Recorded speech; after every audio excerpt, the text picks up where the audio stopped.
This message as a rape pregnant victim is for my American friends, the women who have lost their rights. Until the election, I thought there was hope. And I woke up with a vision.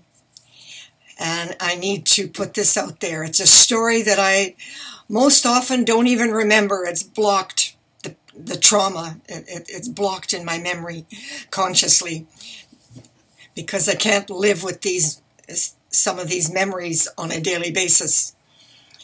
But you need to fight for your rights, and it's got to be at the federal level. My story is that the first time I was raped, I was drugged. And when I was 16 years old, and when I came to, he said I had to marry him. That's the society I grew up in. Men were raping women, and the women were marrying their rapist. That's right. That was my society in Canada. And it was normal. Police didn't investigate, and there were never any charges. Husbands had the right to rape their wives. I won't mention names, but women were having 15 children because of being raped. Now, not my grandmother. She loved my grandfather and loved every one of her 16 children, and that was her choice. But when I went through what I went through, she backed me all the way. She didn't leave the Catholic Church because the priest had frightened her that if she did, she'd never see her beloved Albert again. But she supported me in everything I did. Well, it was arranged for me to have an abortion. The year was 1961. Well, I was already very ill, and I wasn't sure if my disease, which caused paralyzing, crippling attacks, I had no information as to why, but I had some idea that it was partly I was poisoned as a child, which was true, and the other was that there was a genetic predisposition to something wrong. And that turned out to be true. So I never wanted to have children in the first place. And I wanted to have my tubes tied. But there I was, 16 anyway. I went down to the hotel owner and I cursed him for all eternity because he knew what Don Noble had done to me. It was all set up in a room. I took a cab to the hospital. And I told them I'd been raped and you flushed me out. I don't want to get pregnant. And at first they refused. And I said, if you don't, I'm going to the media and I'm going to public. Yeah, that was me. I fought back. So I don't even know what the law was then. But this was when I was raped. It was 1957. The first time. I'm sorry if I jump around because I'm extremely upset at the loss of rights in the United States and what those women are going to go through. They're going to live in the society that I lived in back in the 50s, 60s, and 70s. So they flushed me out. And by the grace of God, I did not get pregnant because I really don't think the flushing out helped that much. But I wanted to make sure I didn't get a disease. But I never really recovered from that rape and the way society felt. And 3 of my girlfriends married their rapist. Yeah. And one was a victim of incest. Yeah. I fought for all 3. I did stop the incest. Again, I threatened to go to the media and told her mother that if it kept up, I'd publish her name. I'd pay for it and I'd put it in an ad and yeah. And I would have done that. That's me. I started fighting. I was 7 years old. I got the strap because I said Jesus Christ was Jewish. And the nun didn't like my saying that.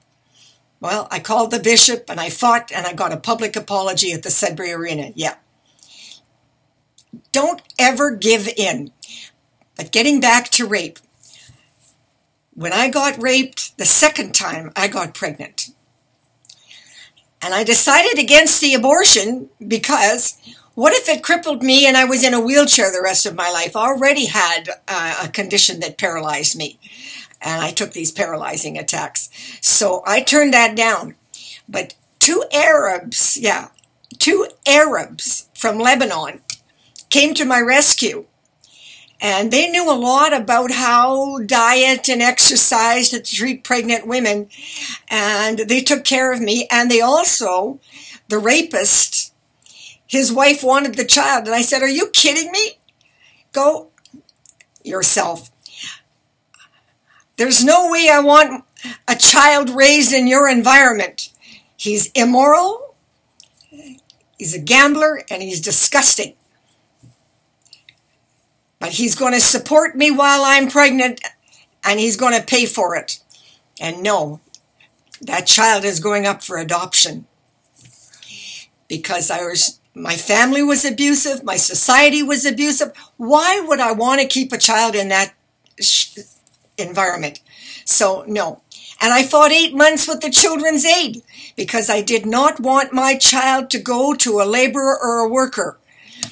Today I fight for workers, but back in my day, they were so ignorant, they didn't want women to go to college. That's right. I was denied the right to go to college because I was a woman. That was my society. You'd think this was Saudi Arabia. It was that bad. It really was. People, you young people, you don't know what your society is going to be like in the United States and how it is in the Middle East. But get ready.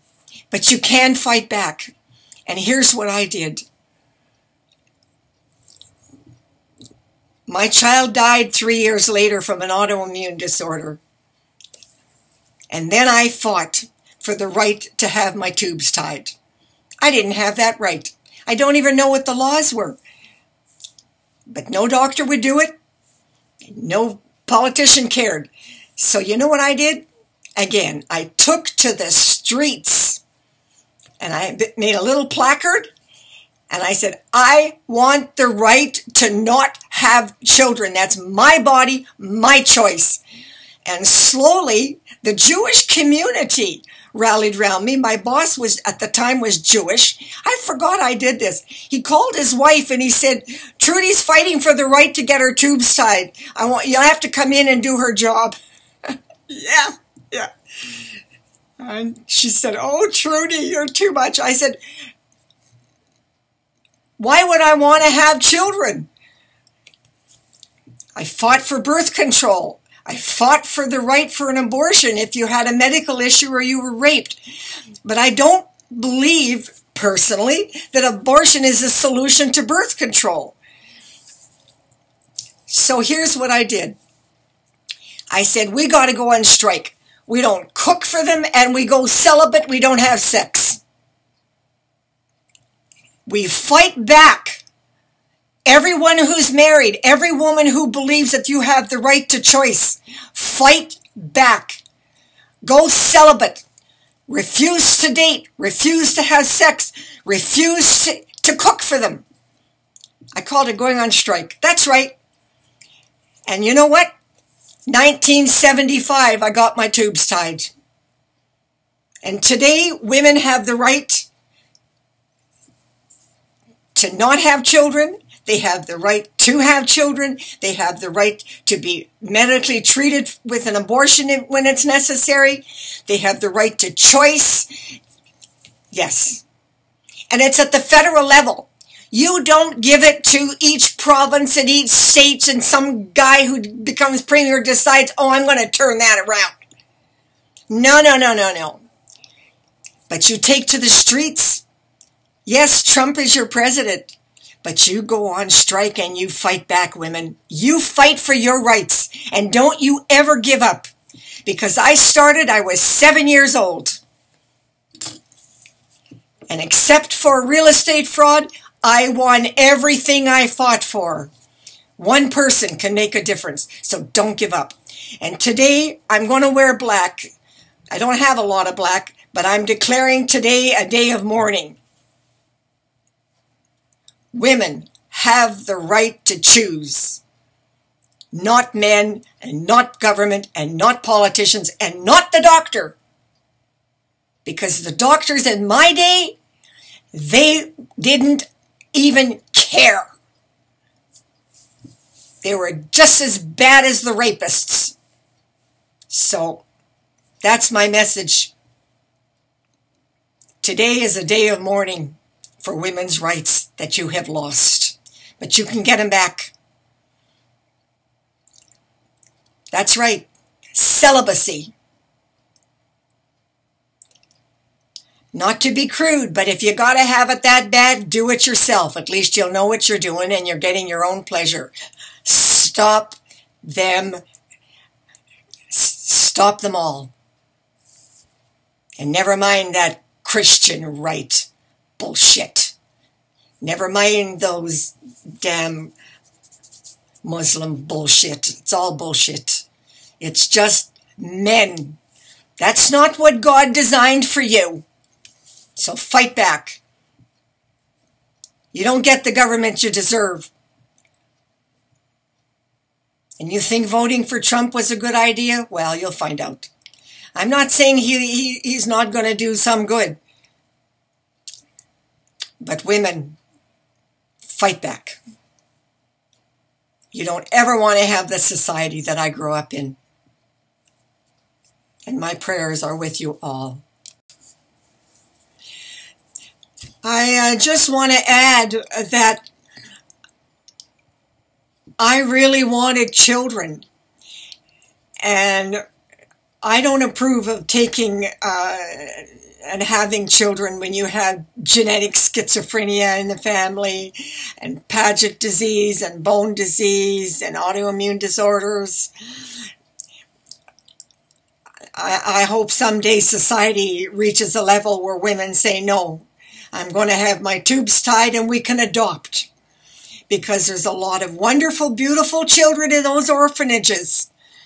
And that's what I did. If things had worked out differently for me and I had a decent marriage, which didn't happen, I would have adopted. I used to dream of marrying a farmer and having 10 children from orphanages. But instead, I volunteered. I spent time with children. I went tobogganing with them on my lunch hour. I spent time at the handicapped children's school, and I played with them. And when I skied in Capriol, they would call me. There was a busload of children coming, and I would help the teachers with the children on the ski hills. And I spent a lot of time with children. And children took care of me when I was left to die in a shack. And that's on my biography.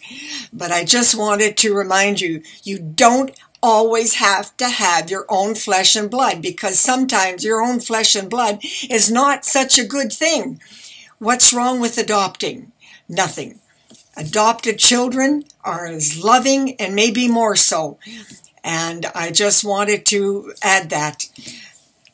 And the reason for celibacy and going on strike is because that mobilized, when I took to the streets, I forgot to mention, that mobilized the men.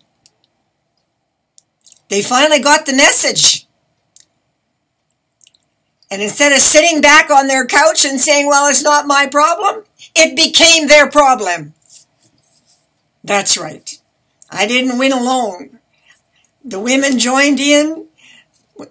God bless the Jewish community and the rabbis, and he talked about it at the temple and everything. But it all started because I took to the streets.